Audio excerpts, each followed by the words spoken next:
Incredible 10 insane laws people had to live by in ancient Rome. Rome was a beacon of civilization in a dark world.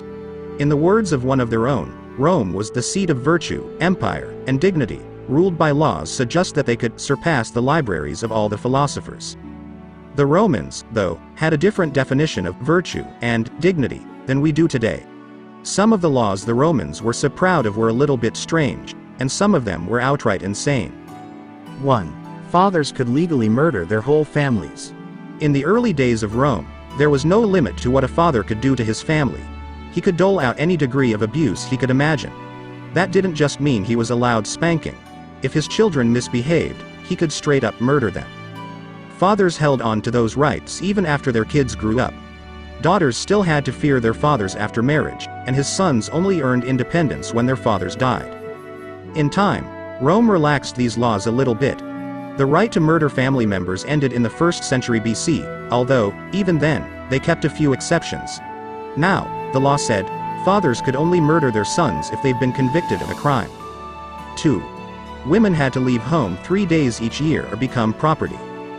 Romans had a set rules they called jus ac pio, which were laws on how long you had to possess something before it became your property.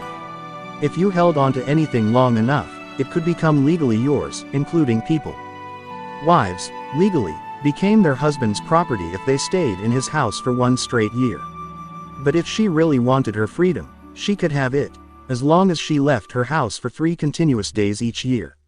So, every year in Rome, women would leave their homes and hide somewhere else for a few days, or else become possessions. 3. Fathers could only sell their sons into slavery 3 times. Fathers in Rome had the legal right to temporarily sell their kids. An agreement would be made between the father and a buyer, and the son would become the buyer's possession. The buyer, as part of the bargain, was expected to bring the kid back home. Anyone who sold their child into slavery 3 times, though, was considered an unfit father. Their child would have to finish his 3rd session as a slave because a deal is a deal, but afterward, he would be legally emancipated from his parents. The limit, though, was 3 sales into slavery per child. So if you'd already sold your eldest twice, you could always move on to the next kid. 4. People killed by thunderbolts couldn't be buried. Lightning strikes, the Romans believed, were acts of God performed by Jupiter. If something got hit by a lightning bolt, it wasn't bad luck. Jupiter just really hated it. Whether it was a tree or a person, Jupiter had decided it was time for it to go.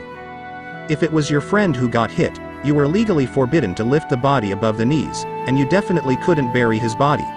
If you did, you'd stolen a sacrifice from Jupiter. They let people make up for it, though.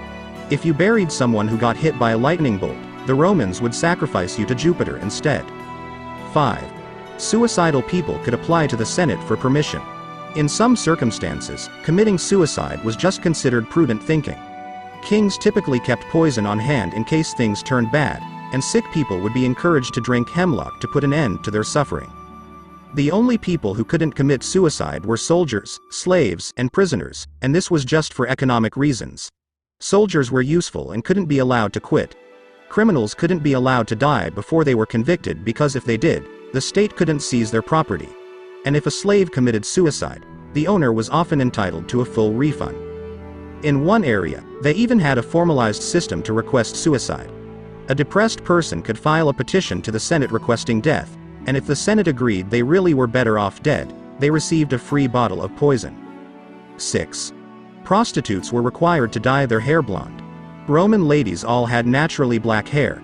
Natural blondes, in Roman time, were barbarians, especially the Gauls. Since the prostitutes couldn't be associated with the dignity of a proper Roman woman, they had to make themselves look like barbarians, so they made them dye their hair. It didn't totally work, though. Roman women were jealous of all these blonde barbarians. Some started dyeing their hair blonde, while others forcibly chopped the hair off of slaves to make them into wigs, and, once again, the high-class ladies were indistinguishable from prostitutes. 7. The ultimate punishment was drowning in a sack filled with animals. If you did something sorta bad, you'd get away with a simple beheading. If it was really bad, they'd take you up to the roof of the prison and throw you off. And if you killed your own father, you were sentenced to something truly horrible. If someone was found guilty of patricide, they were blindfolded and told that they were unworthy of light. They would then be taken to a field outside of the town, stripped naked, and beaten with rods. When you couldn't take any more, then put you in a sack, throw in one serpent, one dog, one ape, and one rooster, and you and your whole menagerie would all be sewn in there together and thrown into the sea. 8. Fathers could murder their daughters' lovers. Rome was a beacon of civilization in a dark world. In the words of one of their own, Rome was the seat of virtue, empire, and dignity, ruled by laws such that they could surpass the libraries of all the philosophers. The Romans, though, had a different definition of virtue and dignity than we do today. Some of the laws the Romans were so proud of were a little bit strange, and some of them were outright insane. 9. Women were forbidden from crying at funerals. A Roman funeral started with a procession, where people would walk your body down the street, weeping as they went. The more people you had weeping, the more popular people figured you were. So, to impress their neighbors, some people hired professionals to pretend to cry. Women who didn't even know the deceased would be paid to walk in the procession, literally ripping out their hair and scratching their own faces in make-believe sorrow as they went. It got so bad that they had to outlaw crying at Roman funerals, just to keep people from hiring actors. 10. Wearing purple was a crime. Purple, in ancient Rome, was viewed as the most dignified and majestic of all colors. The emperors would dress themselves up each morning in the finest of purple togas, and they looked so good in it that they wouldn't let anyone wear it. The law against wearing purple was a sumptuary law, a Roman law designed to keep lower classes from making extravagant displays of wealth. Romans wanted to be able to take one look at somebody and know their social standing, to make sure they didn't go around accidentally being polite to peasants. These laws were strict. If you weren't a citizen, you weren't allowed to put on a toga. Purple togas were reserved for the emperor, because purple dye was incredibly expensive. It had to be imported from Phoenicia, where they made the dye from mollusks.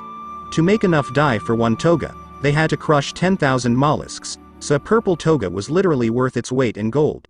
Thanks you for watching. Please leave your comment if you know other insane laws in the ancient time.